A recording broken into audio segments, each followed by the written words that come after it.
Hi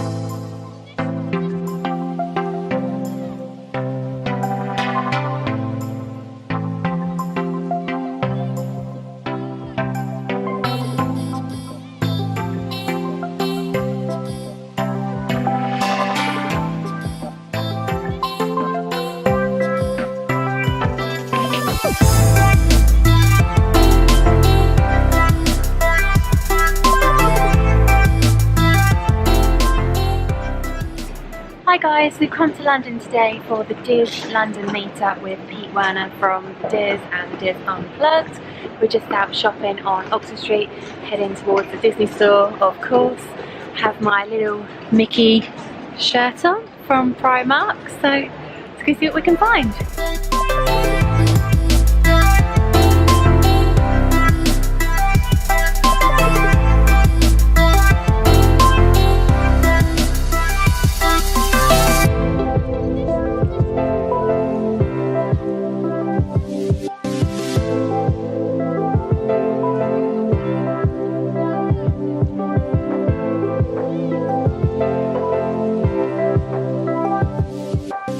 Found loads of these August Mickey memories and I didn't get one, so I'm going to grab one of those to take home, add to our collection.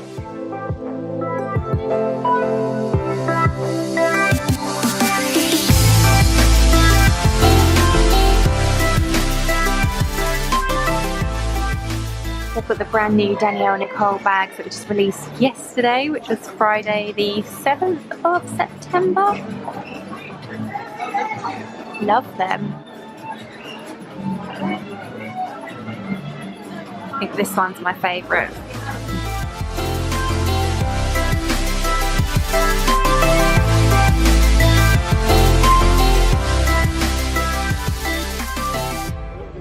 We did a show, it was before video, right? It was before we were doing the show on video.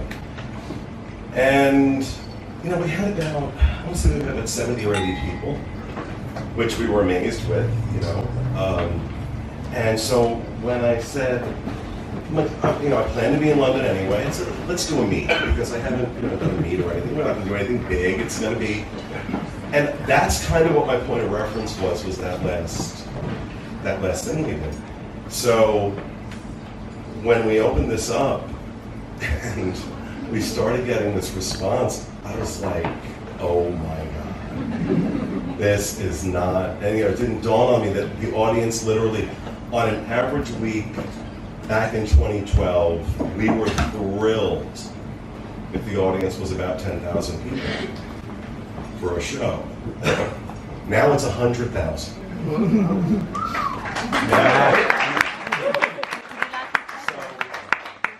Just no point of reference, you know, so this really kind of blew me away, and I'm thrilled to be here.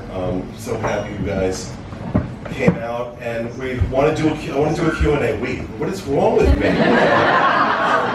I'm just so used, I'm not used to, like, if I do a solo show, it's like me sitting in the studio at 3 o'clock in the morning, which I haven't done one in ages. I'm not used to doing anything like this without my guys and my girls around me. So, so let's just open it up. Any questions you have? I have no plan for this. It's very existential. Where did this all start from? What triggered it? What are we talking about specifically? The show? The show, yeah. Okay, well, obviously the site had been around. We started it in 1997. Bob Varley, who would be out of his mind, things like this, you have no idea. If I said I was coming to London on my own, just on vacation, I was going to do a meet, his ass would have been on the plane right now. So Bob had done, I don't know if you have them here, we call them cable access shows. Cable companies in the US will make time available, their studio, and you know. So Bob did this show called World of Mickey, somewhere on the site. We have a link to it. It is so cheesy, it's hysterical. But Bob really wanted to do something like that. He'd been on me for a while to do a podcast. But I said, let's have an original idea here because I don't want to do what everybody else is doing. And so the original idea that we had was to hire a couple of radio professionals who were wonderful, wonderful people, but we scripted out a show for them every week. And they read it. They read off the script, and they did it in that kind of radio drive time. In all the years that I have been in like business or in my career, whether it was in this or something else, in all my years, never has anything I've ever worked on gotten such bad reviews as that. And it was really, and I thought it was awesome. Going into it, I thought this is going to be great. And then these reviews come back, I'm like, oh my God, how can I have done that wrong? So that started, because that was 2006. And the first one of those we did was June 13th, 2006. And then the end of July, Nancy and Gordon, the radio people who were doing the show, went on vacation. And I didn't want to not do a show, so we came up with the roundtable format. We were all terrified to do it because that was why we hired other people. We did not think who are we to get on mics? And we were terrified of it. And if you listen to that first show was recorded in my dining room.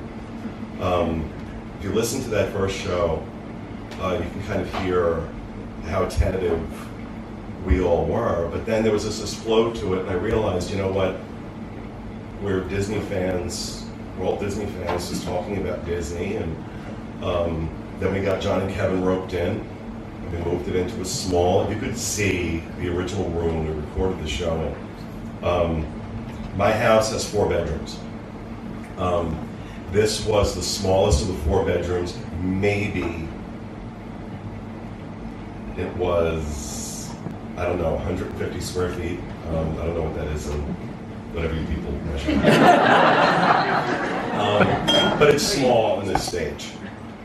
And we had a round table and 6 of us. And especially in those days, John, Kevin, and I weren't what you call small women. And so we crammed into this room, and if anybody had to go to the bathroom, we all had to get up. On a single floor. And then decided to knock the wall out between the 2 rooms and made the studio as it is now. And we've kind of built it from then. But the whole idea, if we were going to do something, we wanted to do something different. We didn't want to do what everybody else was doing. And in those days, really, the best way we could be different was just to be ourselves and be honest. Because a lot of what we were listening to, and I'm not trying to trash anybody or any other shows, I admire and respect anybody who's willing to put themselves out there. It's easy to sit back and judge. Let me tell you, it's not to put yourself out there like that on the internet with your name. You're not hiding behind anonymity. I don't care who you are. I don't care what show you do. I don't care how many people are listening to you. Hats off to you. It is not an easy thing to do because the internet is a mean place. And some really mean things can be said. So, and that was part of what terrified us. Because, I own disboards.com. If you've been to my boards, yes, and clap for that, of course. The boards are wonderful. But when I say the internet can be a mean place, I say, yeah, I know, I own disboards.com. And so that was what kind of sparked it, and one of the most wonderful experiences of my life was being, all of us, I think, being authentic and putting ourselves out there, and being honest. Not having stars in our eyes when it came to Disney.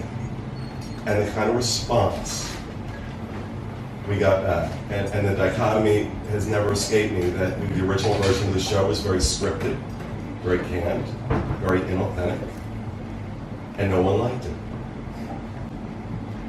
We sit down, we just share our passion and be honest about it, and everyone loved it. And that was a great life lesson for me. Always be yourself.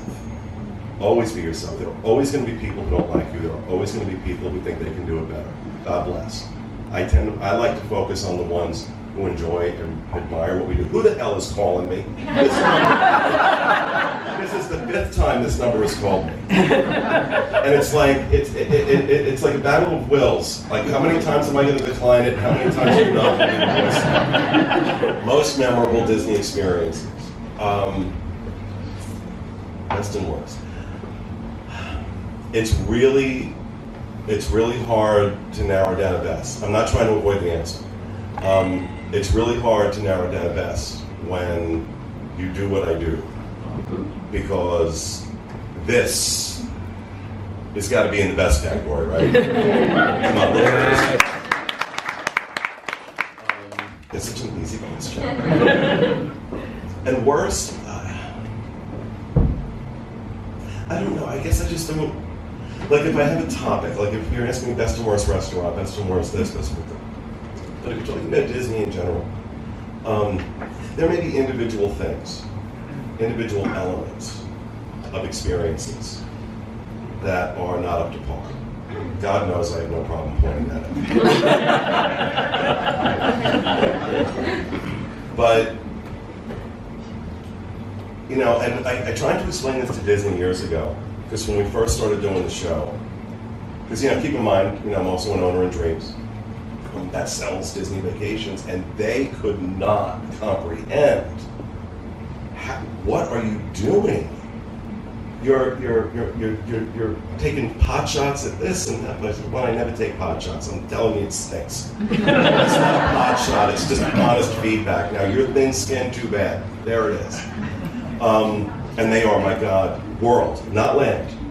Disney World, most, God bless them, very thin-skinned. And they've gotten better over the years, but in those days, what they didn't understand, and they can't do because they're a company and they have to, promote their product in a certain way. The truth sells. We never tell people don't go to Disney. You've never heard me say don't go. Saying absolutely go because it's amazing, but when you go, don't go to this restaurant. So, okay, worst Disney experiences, the boathouse, or boat rides. Boat rides. You just mentioned to me that they went to boat rides. I'm like, what, you hit your head? That always stands out to me as an example of why. You know, you have so many restaurants, especially right now. I mean, really, dining at Disney has never been better historically than it is right now. The options, the level of quality that's going into so much of the food. So it's not like they don't know how to do it. And it's not like these restaurants aren't all owned and operated by the same organization. So why can something be that consistently bad for that long and nothing is done about it? And I think that's where, you know, somebody's got to save that. And I know that, you know, in doing that, we have an impact. They do listen to us. Believe me, they listen to us. They listen to a lot of podcasts. They listen to a lot of feedback. They watch the boards. They watch Facebook. They watch all of that stuff. To go with best experience, it was the first time I brought my parents to Disney. Was the first time I saw my mother and father holding hands. Aww. Don't.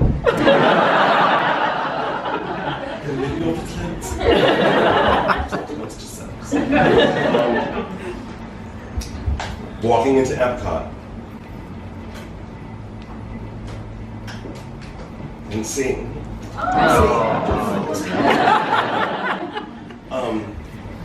them holding hands.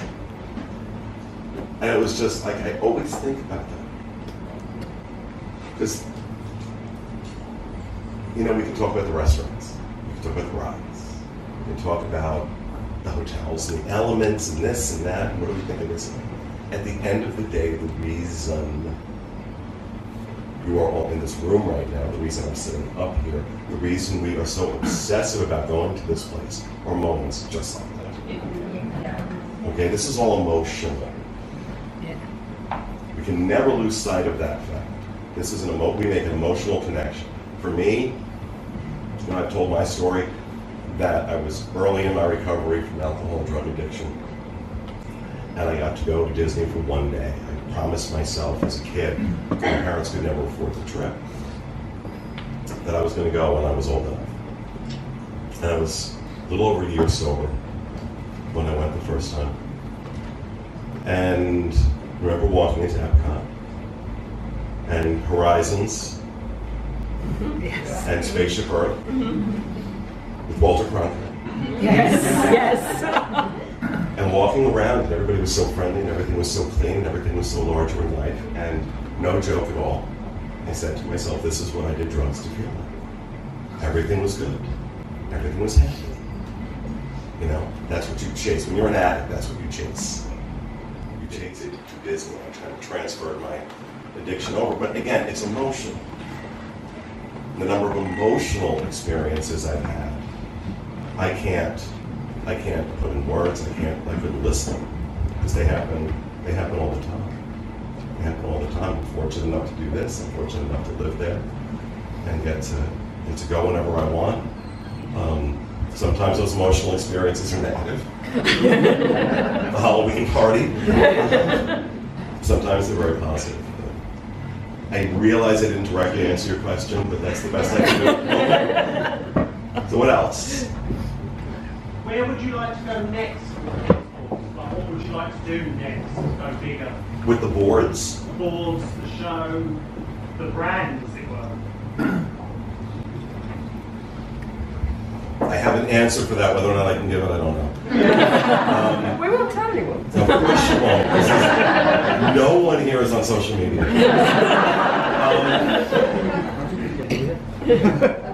You know, it's there's never, from the very beginning, there's never been a grand plan. There still isn't.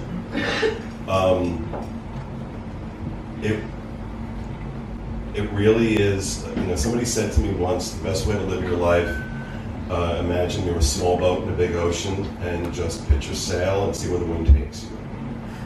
Sometimes it's better than trying to fight against the tide. And that's kind of how I look at this.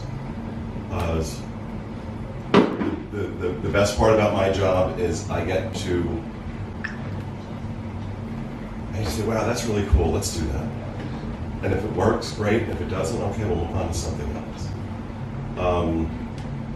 So there are some things that we're working on right now.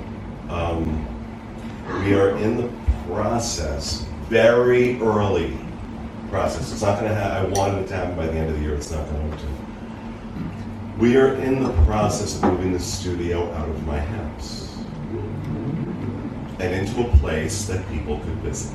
Oh dear.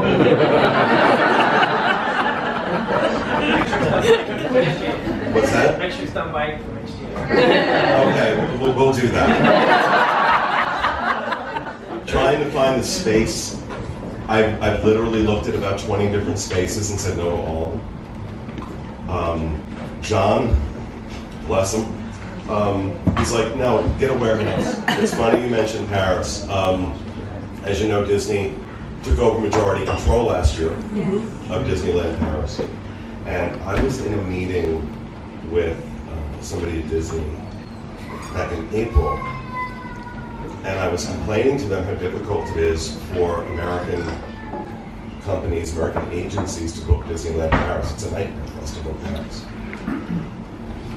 And this woman used to be head of travel industry sales for Disneyland Paris, and now she's head of travel industry sales for Walt Disney World, and she looked at me and she goes, not for long.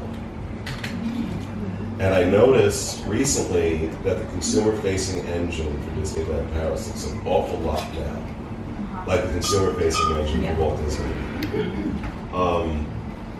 So in order for me to do something like cover Paris, the reality is there's got to be a financial reason for me to do it. The expense involved, the with that, the expense involved, what it costs me to produce Disneyland stuff would blow your mind.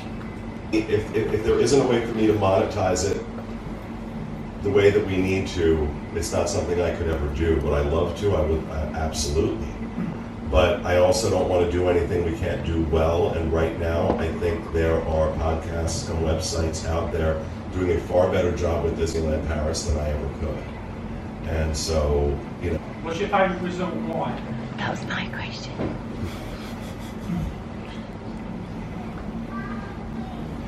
If I have to narrow it down to one, in Orlando, it is the Poly. Yes. It is the Poly. Just because my aesthetic leans more towards that Polynesian, I love that feel. Nothing feels more like vacation to me than that Polynesian thing. But of course, if you really want that experience, the best Disney resort in the world, at least that I have ever stayed at, is not near a theme park. It's out in Oahu. Hands down, without a doubt. You know, first of all, I love the island of Oahu. I could do without Maui and the big island of the rest of it. I love Oahu. Everything I want could be in Oahu. But Aulani, because it does not have a theme park to fall back on, Aulani is, I think, Disney's best resort. It's got the service level that we used to get in World. You know, it's got the service level that you find on Disney Cruise Line.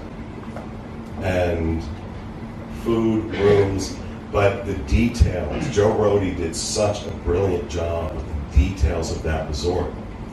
You know, the Hawaiians, the locals were very upset when they heard Disney was building a resort, because they really believed that Disney was going to diminish their culture by Disneyfying it. And once it was finished and they saw what Joe Rohde did, they now say it is the most authentic Hawaiian resort you will find anywhere, because it wasn't Disneyfied. It was done authentically. And so, absolutely stunning. It is so worth a trip out there. Of course, book it through Dreams. But at World, it's Poly. Overall, it's Aulani. Out in land, I got to give it now to Grand California. They changed those rooms. They made them so bright, so California, beautiful. Service out there is phenomenal, but the price. Anybody's priced out the Grand California, it's like, damn, really? What's going to happen? What are you going to do to justify that price? But they get it. They get it. So, what else? Yeah. Oh, do you have, or who is your favourite Imagineer? Joe's amazing. Crazy as box of rocks. Oh, really? But actually, a friend of mine went to high school with him, and said that when he was in high school, he used to show up in a cape. He said he got beat up a lot. And of course, Tony Baxter, of the modern day parks.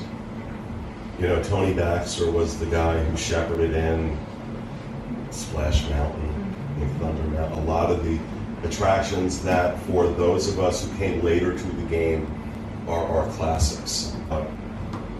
By contrast to Joe Rohde, this is the most humble man you will ever meet. I met him a few times. And Marty Sklar was like that as well. These guys did not have any ego about who they were or what they did. And especially Marty, talking to him, when he would start talking about Walt, and you know, other people talk about Walt, and there's this reverential type attitude. Marty talked about Walt because he knew Walt. He worked with Walt. So when he talked about Walt, it's like me talking about Craig. Maybe not that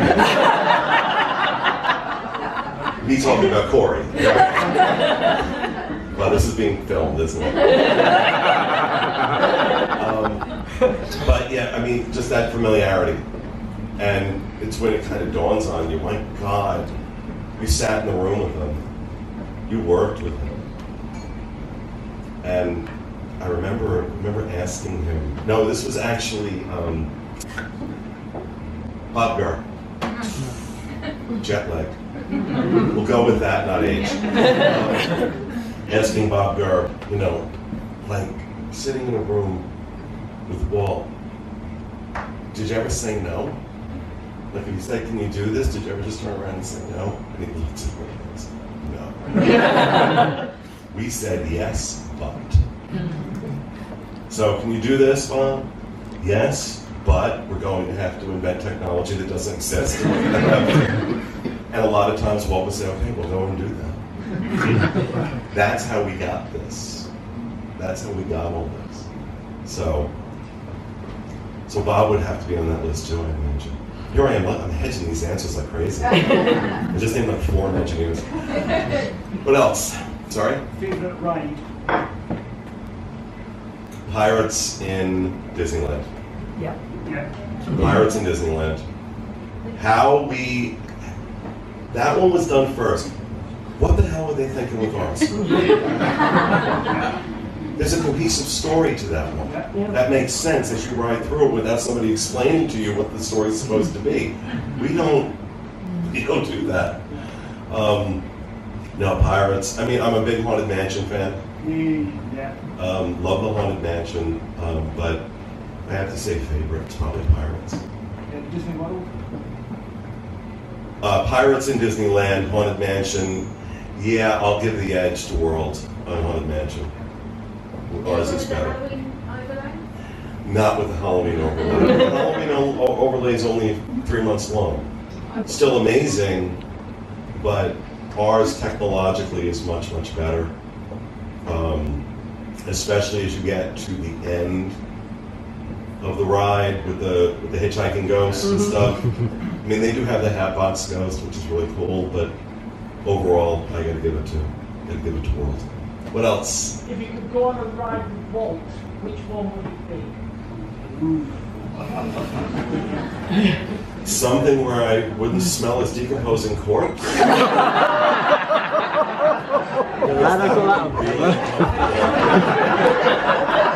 Then again, I bring attractions with Craig, so it's probably...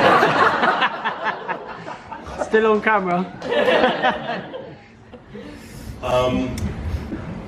The first thing that came to my mind when you asked it was Pirates. Explain, like, at Disneyland, because that's the last attraction he worked on.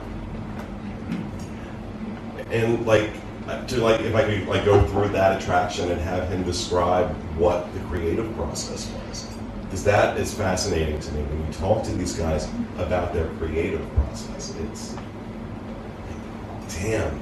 You got toys to play with as kids, didn't you? But yeah, that I think was probably if I had to choose one. What else? I've always wondered what your relationship with the podcast and the boards, with the press team and the marketing team, like, do they send you gifts? Do they like you? Is there a communication there? There is. Now, it's different in Disneyland. They love us.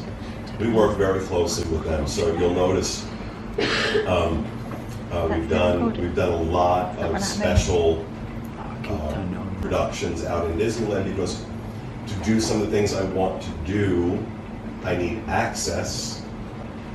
Disneyland, make a phone call, they'll have production assistants, they'll rope off things in the parks for us.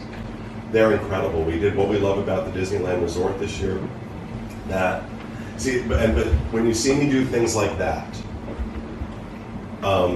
because there's this fine line I have to walk, that we need to have editorial integrity, we need to be honest.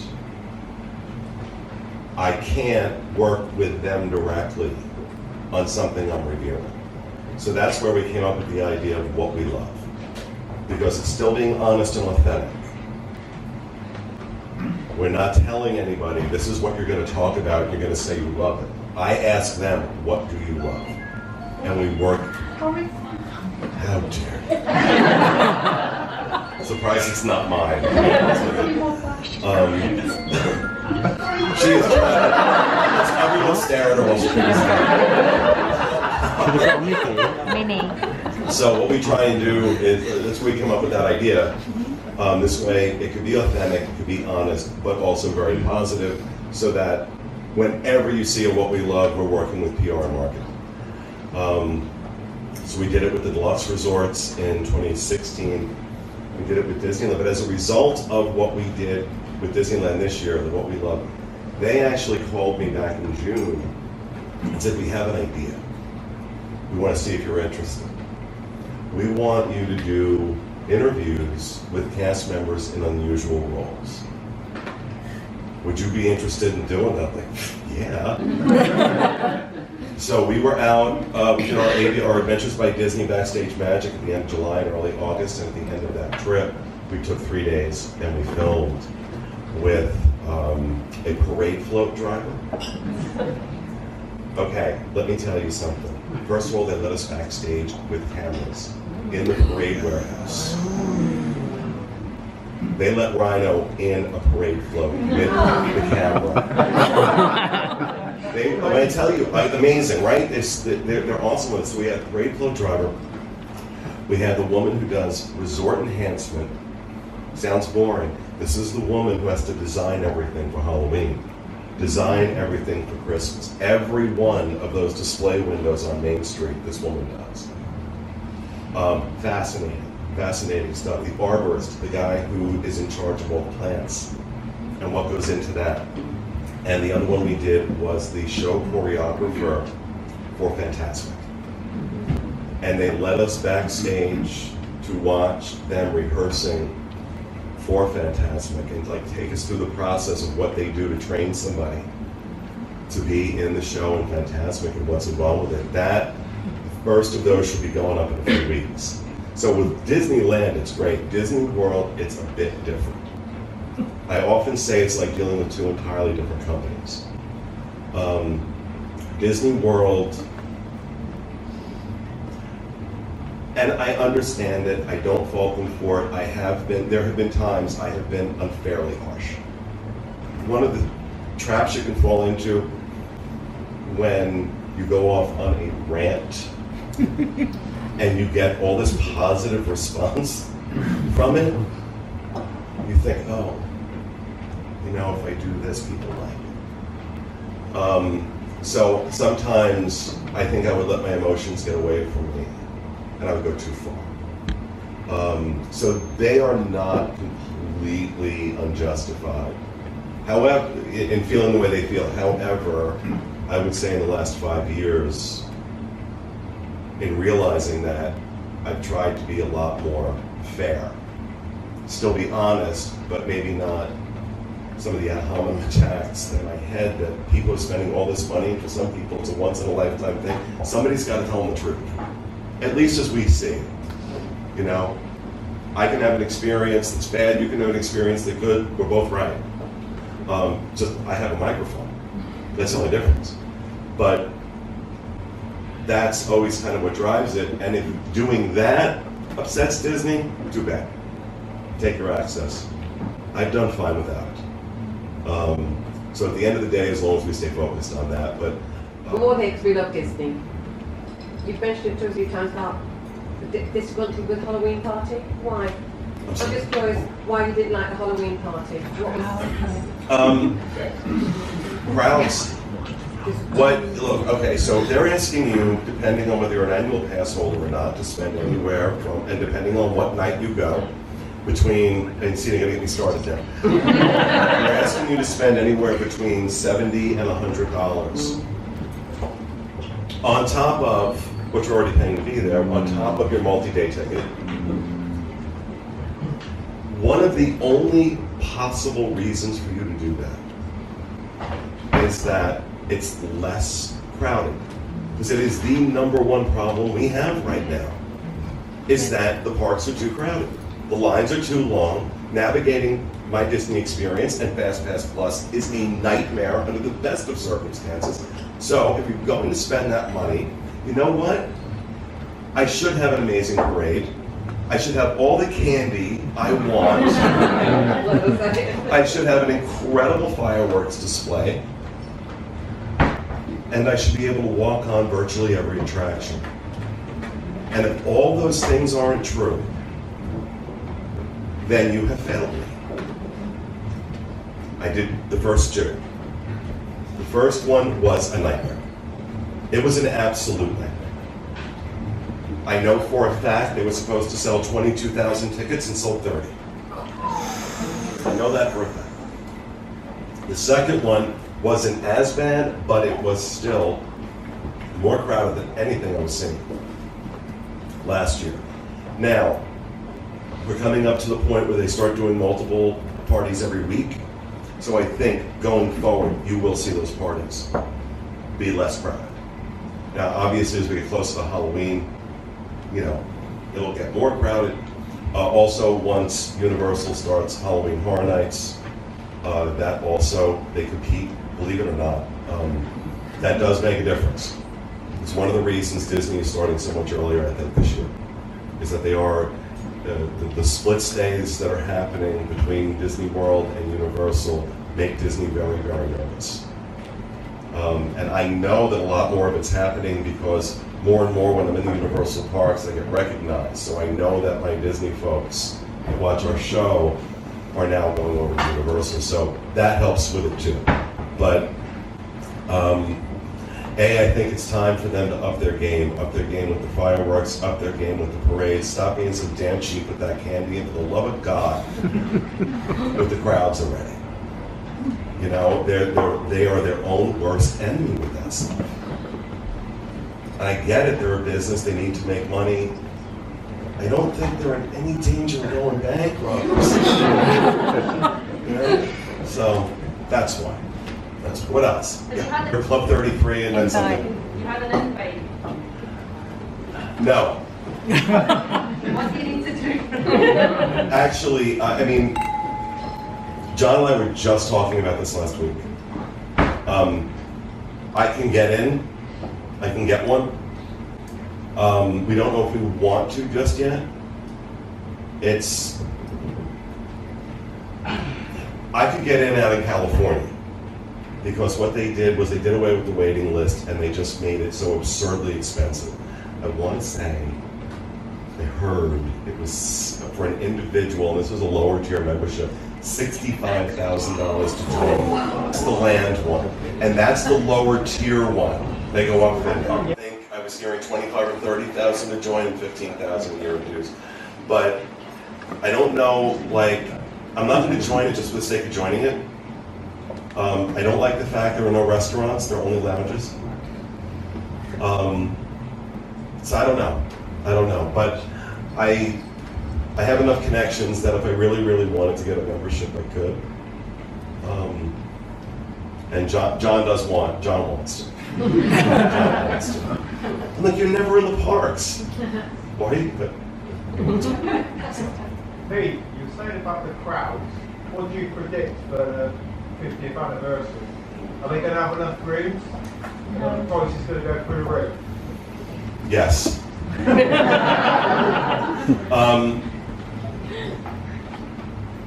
Disney has started an aggressive partnership with off-site hotels.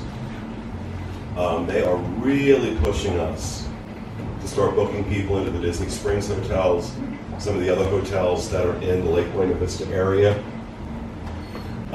because they are getting ready for this. They have capacity issues to begin with. On average, every Disney hotel is running at 90 to 95% occupancy. Very rare that you have anything below 90% occupancy at a Disney resort. I'm not even worried about the 50th. I'm worried about next December when Star Wars opens. I honestly, it's 6 to 5 and pick 'em what it's going to be like. Either the rest of the parks are going to be empty, and every Star Wars nerd in existence is going to converge on Hollywood Studios. And I'm more concerned about it out in Disneyland. They don't have the infrastructure to support what we can support in Disney World. So come the 50th, I would imagine, well, you know, I thought that the Star Wars Hotel would be done in time for the 50th, but they haven't. They haven't broken ground yet. They've cleared ground, but they haven't broken ground on it yet. So it's like it took you 2 years to build a stinking parking garage. How long is it going to take you to build a hotel? I don't know. But they have gotten better with that. We see how fast Galaxy's Edge is going up. So, you know, I think you are going to see, I will say this, from December of 2019 through the 50th anniversary, I strongly suggest you book your packages the minute availability is released. They are more and more world is going to the rate yielding, which is like what they do with cruise lines. So like, you know, cruise line releases 18 months out. You know, the day they release, that's tier 0, that's the cheapest that cruise is ever going to be for you. And as the ship fills up, the price goes up. This is what they're starting to do with the resorts. Used to be they worked off of a rate calendar, and if you were going during these dates, this was the price. That's not the case anymore. They still release the rate calendar, but that's the least you're going to pay for that room. So what's going to happen is those rates are going to get yielded depending on occupancy, what their anticipated occupancy is. So even when they first release them, the price that they're expecting it to be a busy period, their base price is going to be a lot higher than it would normally be. So yes, you're going to see those rates go up. It's your best bet, book early. Book early, do not wait. These are all year round Disney dining, free dining. Okay, the reason that right now, you guys through Walt Disney Travel Company Europe are getting free dining all through 2019. There are 2 reasons why.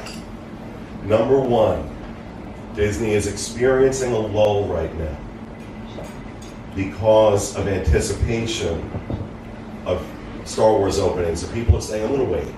I'm going to wait till 2020. And then you've got people saying, oh, I may wait for the 50th anniversary, 2021. So what's happening is they're getting a lull right now. The strength of the dollar against the pound has had a profound impact on Disney. You guys are not traveling over there as much as you were when it was like, you know, $83 to the pound. So as a result, you know, this is an important market. You're a very important market. You make up about 10%. You make up 10% of my traffic, and you make up about 10% of Disney's business in the world. And that's significant when you consider the single biggest cash cow Disney has is Walt Disney. So they're not seeing that from you.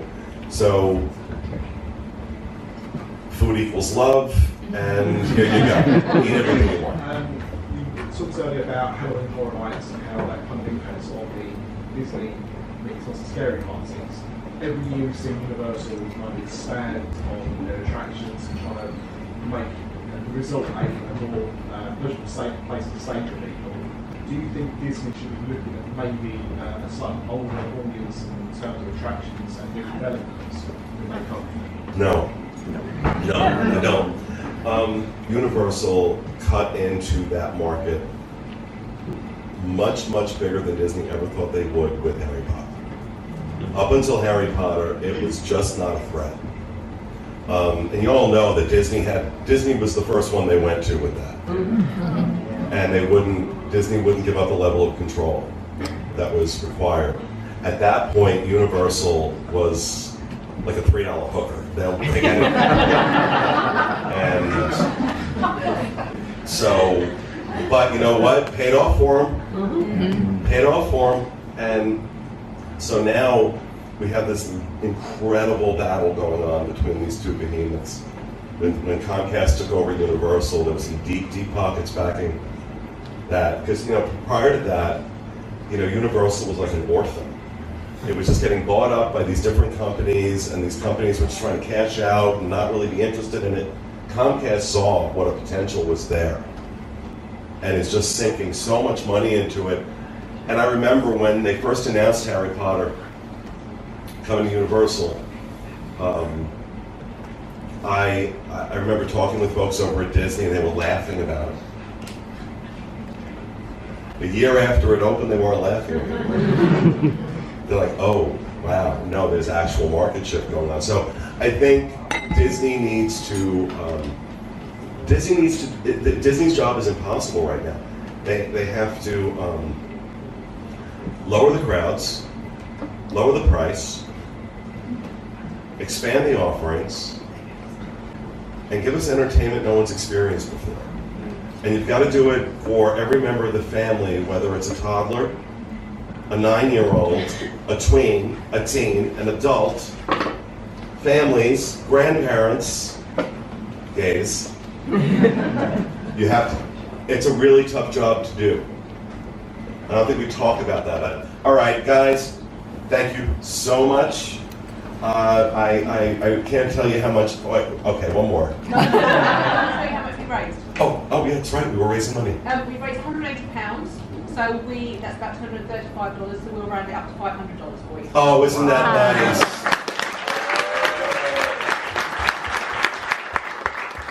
That's awesome. Thank you for that. Thank you, everyone, for coming.